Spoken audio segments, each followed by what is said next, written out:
And nowadays, I would say there has been the transition where it's a little bit less about violence and a little bit more about drugs.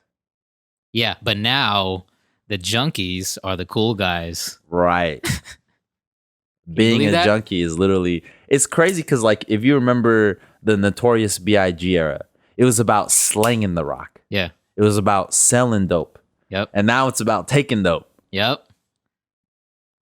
Who would have thunk it? Who knows, man? Who was the rapper that you think was the one that really started off the whole idea of like doing drugs is cool? Is it Lil Wayne? That was the first thing that came to my mind. He was one of those first people that not even just, I smoke weed, like Yeah, yeah, like yeah. I feel like dying. You remember that song? Right. That was a different level of taking drugs.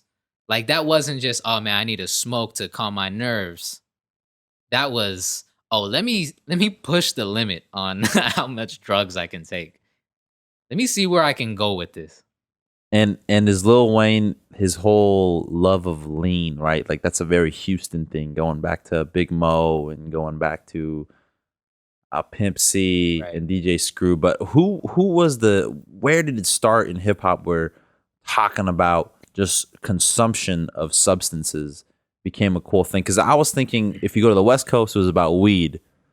But weed is not really that gateway drug that gets you into harder Yeah, shit. You know what I no. mean? At least here in California, where weed is legalized, if you're a big time stoner, you probably Yeah. do not mess with anything else. So it for sure has had to be Wayne because rappers couldn't really talk about drugs in the early 2000s to 2010 era because people were labeled up.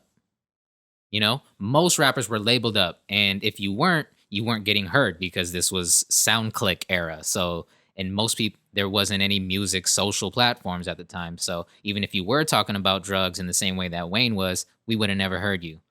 But Wayne was the only one that had both the reach and the platform to, make music like that and have it be heard. And then the 2010s came, Right. and now anybody can make a song and release it. And a lot of songs were coming up. I'm a stoner, wasn't that bad, but because you didn't have to be labeled up, you know, anybody could talk about anything.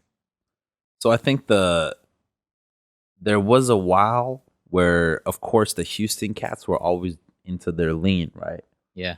And of course, ASAP Rocky, they kind of brought back and shout out to was it Space Ghost Perp, right? Yep. And their whole Raider clan, they kind of came back and was like they really fucked with that Houston scene hard, and they Yeah. want to bring it back to Florida and New York.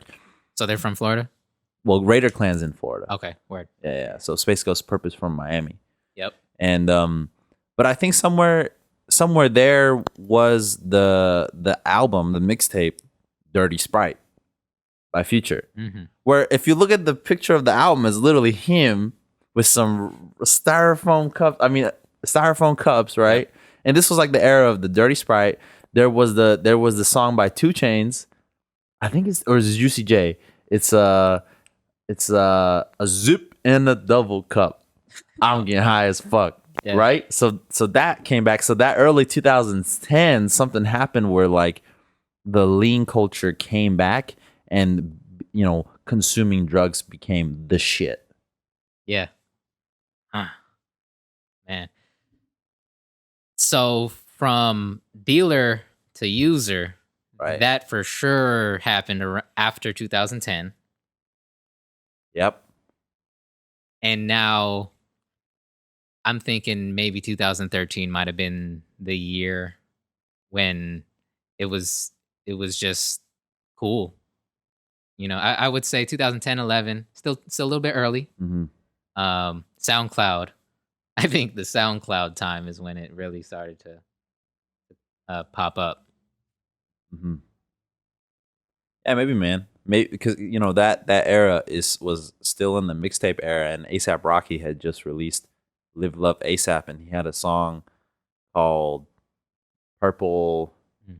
Everything is purple. Oh yeah, Everything is purple. Rocky for sure played into the acidy purple Psychedelic. Yeah. I never took lean before, but it's usually tied in with psychedelic, It's really dreamy. not, man. So I've done lean before. Okay. And the story is my mom, I mean, I was starting to get into all this, like, I was big on ASAP Rocky Yeah. at the time. This is like, 2000, I don't know, 11, 12. And I saw that in my kitchen cabinet was promethazine with codeine prescription for my mom, who Let's probably go. was going through some like coughing or whatever. Yeah. And I didn't have a car, so I walked like a mile and a half down to the nearest 7-Eleven so I could buy Sprite and some Jolly Ranchers. And then I walked all the way back uphill. That's like a 3-mile trek in order to get Sprite and some Jolly Ranchers. I went back. I didn't really know how I was measuring it. I just kind of watched the music video and I was like, I'm going to do half of that. And so I started pouring it into the Sprite with the Jolly Ranchers, mixing it up. And the first thing that came to my mind was, holy crap, this shit is purple as fuck. I mean, real purple, real pinkish, right? And then the Jolly Ranchers, the color of the Jolly Ranchers would start fading. And they would go into the Sprite. And then I would shake it up. But you don't want to shake it. And then you got to be careful because you can't, if you pop the thing, it's just going to go everywhere. So this is what I did.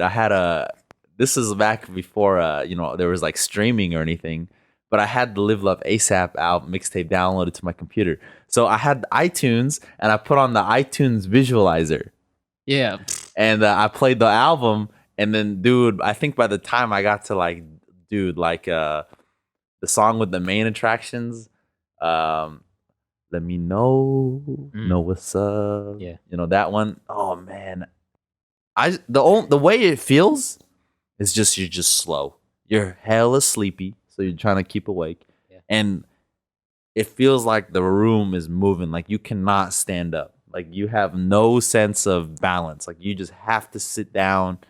And honestly, I didn't think it was really all that. I mean, it was a fun experience. I don't regret it, but like, would I do it recreationally at a party? Fuck no.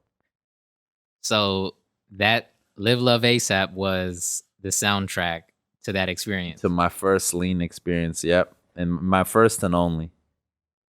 Yeah, man. And honestly, that's why it was perfect timing. Right? Right. It was just perfect timing for that transition from dealer to user. And another thing is that the activist brand, High Tech and Activist, stopped producing lean. They stopped producing promethazine with codeine. It was no longer so easy to get a prescription. The bottle prices went from like normal prescription bottle, I'm guessing, less than fucking 10. Now we were looking at 1,000 for a bottle. Oh, you sound like an expert. I know my shit. I watched some Vice documentaries. You know what I mean? Oh yeah. So now that the price of lean has got up so much, it's about getting as much as you can. And then the Lil Pumps and the all those dudes, the Futures of the world, anyone that had a song about lean, they were just pictured with the fucking High Tech and the Activist bottle. And now it's like it's in every hip hop song. You can hear those two brands.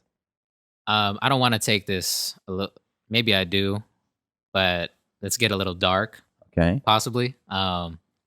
Which of the casualties of lean really hit you the hardest? So let's list them all out.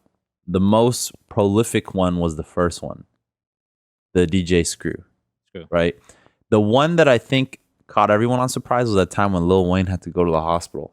Yeah, I was for a lean overdose. I was pretty concerned. And he almost died. Yeah. See, I never seen a seizure in person, but that shit sounds rough. Right. And so what's another lean overdose besides Juice WRLD? Is that confirmed? I actually don't know the story behind that. You don't know how Juice WRLD died? I heard recently. Now, correct me if I'm wrong. He was on an airplane. His team had a bunch of stuff, and people were coming to check, so he just consumed what he had on him. Well, he definitely had some lean on his system, and I think the dude was on a whole bunch of shit, but yeah, The Fredo Santana death, I think I think he died of cardiac arrest. That might be something to do with lean. Mhm. Um, what's another one? I mean, I don't want to say the juice, not the Lil Peep one, but he was an avid lean user. But I think he loves Xanax even more, and he might have overdosed on that shit with lean and Xanax together. Goddamn. Yeah, that's hardcore. Yeah, honestly, I don't have anybody that ever got with lean. I didn't really get hit by it. Nobody that I was listening to got hit by it, but it's a problem, man. It's a problem, and in that, and goddamn, this is one of those moments where I'm like, maybe I wish we were a little bit more regulated. You know what I mean? Because Maybe. that transition changed a lot, but it did make more sounds of hip hop. You know? Yeah, I mean, this conversation went from talking about lyrics to talking about lean, but but because lean is such a huge part of hip hop culture, I mean, nobody outside of hip hop even does this shit, right? It's a part of it, man. We take the best of it, we take the worst of it. But I would definitely have to credit. You have to give the credit to Future, because you know why? Because Juice World went on record and said after the first time I heard the first Dirty Sprite album, I had to try that shit. Mm. And then he got addicted to that shit. Now, I don't think you can blame Future, but that dude did a lot to pump up the drug economy in America. For sure, man. Yeah. Woo. And Yeah, it's not it's oxys. Yeah, and he had probably the biggest reach out of all of the drug, He even sounds like he's on fucking drug. Like you ever heard Pluto, dude? We just fucked around, put a Bentley up on him.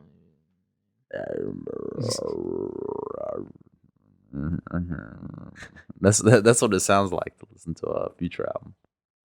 Well, the early ones. Yeah, I agree. Right. Oh man.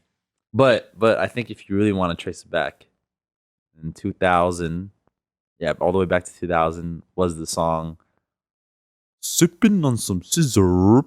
Sippin' on some Sizzurp. Mm-hmm. Yeah, I got that acapella, man. That flow is nasty. Yeah. But even then, we were all young when that shit came out, so none of us knew what that was. I honestly don't even know how that impacted. I'm pretty sure it was on BT. Yeah. And BT was pretty big back then. It was. Was that the first commercial song that was really promoting lean? That was probably one of the biggest. Might have not been the first, but it was definitely the biggest. Right. Because post Screw, you know what I mean? Right. Because all those Houston rappers back in the day that DJ Screw was, associated with, they never really blew up.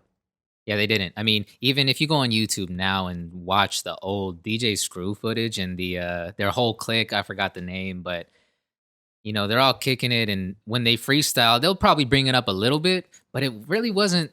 It didn't seem like it was the main topic of conversation. It was just a thing that they had on them, Yeah, and that's the thing. I think those Houston guys, I think they knew how to control their lean portions. Yep. You know what I mean? It's like this, man. You go to Italy, you go to Europe. I mean, they start drinking wine hella young, like 6, 7 years old. So, but they never really get they don't have this like toxic drinking culture that America has. But because in America, you can't even drink until you're 21. What do you do when you're 21? You go get hammered for the first 2 years of your life, like that you're allowed to do. And then you get over it. You might become an alcoholic, depending on what your decisions in college. That part. Right. Yeah. Well, damn, how did we get here? Who knows, man? But I was gonna say there are still rappers that talk about selling. The ones that come to mind for me are Schoolboy Q, and Pusha T. Well, I mean, even let's see. I heard Lil Baby talk about real dope boys don't know how to use the Cash App. You know what I mean? Funny. So that scene, they're still talking about really just being a dealer, right? But I think the people that are making the most noise are abusers. Well, yeah. It's so much more cooler to be a consumer than it is to be a fucking narco, where you just Right. sell the shit, Well, right? dude, you know what though? Because that music sells the most now. I mean, and for the most part, people that can even afford all those goddamn drugs. I don't want to have to say it, but it's the normal rap listener nowadays, which is teenage white boys. Right. But under 16, Right. their parents get them the Gucci bags. Right. And I mean, I'm not from LA, man, but I feel like everybody got to connect to literally anything in the world. Yeah, the drug scene, being from LA, the drug scene is definitely out of hand. And I think it's because LA is one of those spots where drugs gets imported when it crosses, any border. I'm not gonna make any accusations. I don't understand the drug trade too much, but what I understand is that having watched Narcos Mexico, Yeah. the main borders are like through Texas and Paso? through potentially Juarez and through Tijuana. But like the main where they store all those kilos of coke and shit is in LA in like some warehouses. So, are you a supporter of the wall? Bro, we're not gonna get into this. I think I think the wall is if border security was the main concern. I think there's way more ways that you could be more high tech than building a damn wall. Like I mean, what are they gonna do? They're gonna build the wall downwards, so like it goes down 300 feet or what? Right. Like, No. 'cause, Elon Musk is already digging. exactly. Yeah, but this is not a political conversation, so let's not even get into that. What's up, y'all? It's Lizzie from Rap Geeks. If you enjoyed this conversation and you want to watch more of it, go click the links on my left and my right, fool.